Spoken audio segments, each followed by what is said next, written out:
these power outages keep these gas stations closed. Now, this gas line on the New Jersey Turnpike, look at how far it's stretched into California. Not really, but it's bad. I got to tell you, folks. You go on the road and look at this. All these people are looking for gas. Now, imagine, more than a couple of vehicles have just a quarter tank of gas or less, right? Not good. Not good. And that often leads to hoarding. Some relief could be on the way as the Port of New York reopens for oil shipments. I want to show you some extremely long lines at gas stations right now in New Jersey. There you see the basics are in short supply in so many areas. Anger, frustration is on the rise, as you might imagine. ABC's Ron Claiborne is in Ridgefield, New Jersey with the latest on this. Ron, good morning. Good morning to you, Amy. I'm at the service station at the New Jersey Turnpike. Take a look at this line. Motorists here are telling us they are waiting 1 to 2+ hours to get to the pump to get gas in their vehicles because this is one of the few service stations around that is open for miles.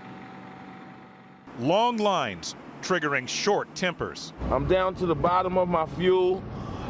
Oh, I don't know, and I don't even know where the next gas station is. In some places, cars snake down a half-mile or more on the highway. Weary Hurricane Sandy survivors desperate for gas to power generators and their cars. No more gas. This is the second one that ran out of gas.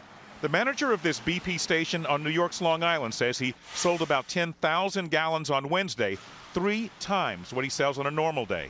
It was longer than this. It was over the bridge earlier in the morning. In New York, more than 80% of the gas stations unable to open. Even if they have gas, there's no power to pump it.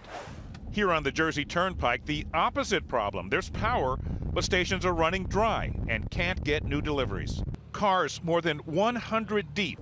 Our Dan Harris drove around northern New Jersey for hours looking for gas, discovering interminable lines.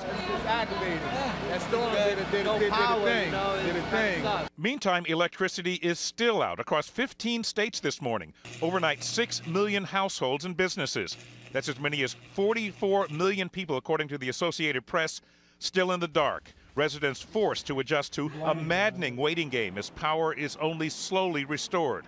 A process that could take weeks. Living in the dark is miserable. Not only living in the dark, it's so cold inside. And nearly 1 million Long Island Power Authority customers were hit with outages during the height of the storm.